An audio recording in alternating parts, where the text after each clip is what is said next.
Bonjour et bienvenue, vous êtes sur Sud FM et vous suivez le journal de la culture. Disparition d'Ismaël Manga, artiste peintre, ce vendredi 13 mars. Un choc pour les pensionnaires du village des Arts qui retiennent de lui un talent hors pair, une grande humilité et une discrétion sans commune mesure.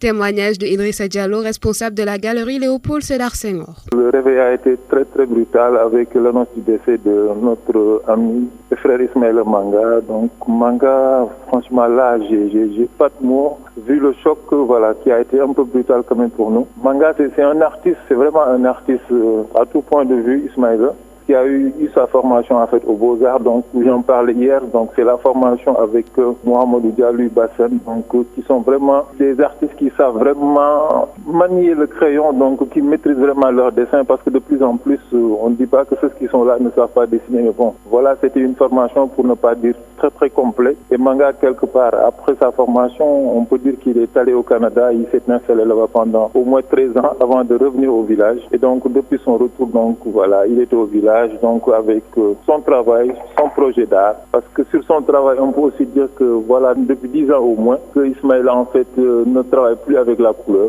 Donc, c'est des créations, c'est du mine de plomb avec de l'oxydation des métaux pour donner un aspect de vieillesse sur ses toiles. Donc, je pense que ça, ce sont ses dernières créations sur lesquelles en fait il était en train de travailler. Ismaël Manga a été enterré à Bignona.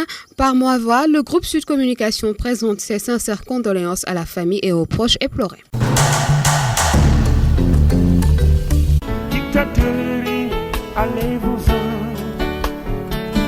Omar Pène, honoré par le Babel Med Music, un festival qui met à l'honneur les artistes d'exception dans le domaine des musiques du monde.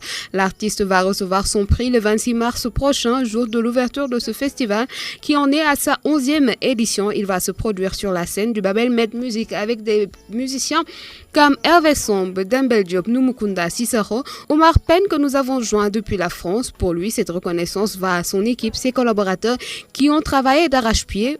Nous l'écoutons. C'est une bonne chose pour la musique sénégalaise. Je crois que c'est important de recevoir ce genre de distinction-là. Ça prouve que le travail qui a été fait pendant un certain nombre d'années a porté ses fruits. Et puis bon, voilà, je trouve que c'est quelque chose qui fait vraiment plaisir. Et puis bon, voilà. Donc voilà, aussi bien on m'appelle que les musiciens qui l'accompagnent et ses collaborateurs, je crois que tout le monde a fait du bon travail. En ce moment, vous êtes en France, vous préparez d'ailleurs la cérémonie d'ouverture de Babel Med Music qui aura lieu le jeudi 26 mars. Alors vous y êtes avec votre orchestre ou vous allez jouer avec des musiciens de là-bas? Comment ça va se passer? Ben, ce qui va se passer, c'est bon, comme je vais jouer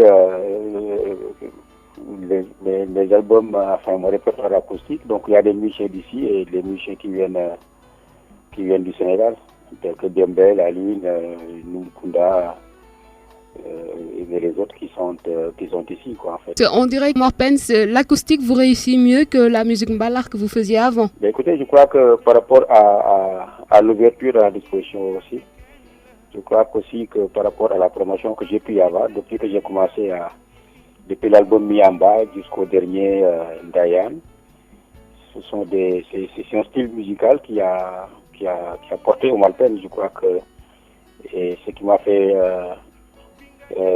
faire aussi les grandes scènes, si je puis m'exprimer ainsi. Donc j'ai fait beaucoup de grands festivals à travers le monde. C'est par rapport à ce genre musical-là qui rentre dans le cadre de la world music.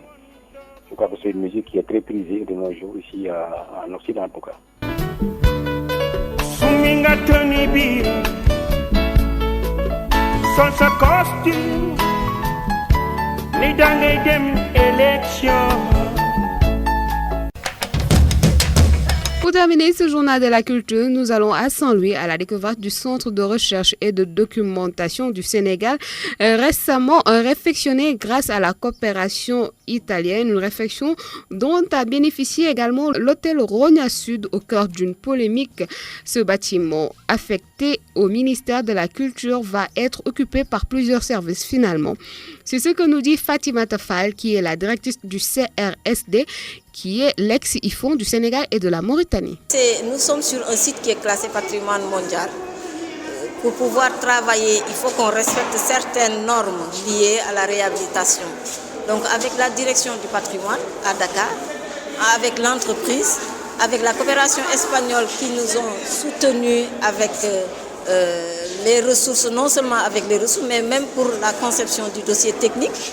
Il y avait la Fondation Santa Maria qui était venue sur place, qui nous a accompagnés, à qui on a confié en tout cas nos besoins et qui ont pu traduire nos attentes sur papier, sur plan et même le budgétiser. Et donc le résultat que nous avons visité hier, c'est à partir de ce travail de la Fondation Santa Maria, la Real qui est à Madrid, avec bien sûr l'accompagnement de la coopération espagnole en général. Depuis décembre 2012, nous avons signé une convention multipartite constituée de l'Université Gaston Berger, de la mairie de Saint-Louis, de l'ANEJ qui est devenue ANPEJ, de la direction du patrimoine et de la coopération espagnole. C'est pour vous dire que c'est quelque chose que nous avons dépassé depuis 2012. Présentement, nous allons créer un cadre de concertation pour que l'occupation du bâtiment Rognan soit équitable à tout un chacun. Parce que juridiquement, ce bâtiment appartient au ministère, est affecté plutôt au ministère de la Culture. Mais on a compris qu'au niveau de la mairie, ils ont besoin d'espace. Et donc nous allons trouver en tout cas un terrain d'entente parce que la gestion de ce bâtiment, par rapport à l'entretien, ça va demander beaucoup de moyens. Et nous pensons qu'en mettant les uns ensemble, on pourrait y arriver pour que ce bâtiment soit en tout cas mieux conservé, surtout par rapport à l'État. D'après les informations que nous avons, il y a le centre culturel régional qui s'occupe de tous les corps, donc tous les acteurs culturels, c'est-à-dire les écrivains, les comédiens, les musiciens, les stylistes, en tout cas les artistes plasticiens. Donc le centre culturel regorge de tout cela. En plus maintenant à côté, si je prends, dans un premier temps on nous avait dit le cabinet du maire, mais j'aurais appris qu'il y a d'autres structures, toujours de la mairie, qui comptent être installées ici. Je ne peux pas m'avancer là-dessus, mais nous allons, par le biais en tout cas de la concertation, des échanges, arriver à un consensus pour la bonne occupation de l'espace, mais surtout aussi pour l'entretien des espaces. Cet élément met fin à ce journal de la culture. Merci de l'avoir suivi. Bonne semaine à tous.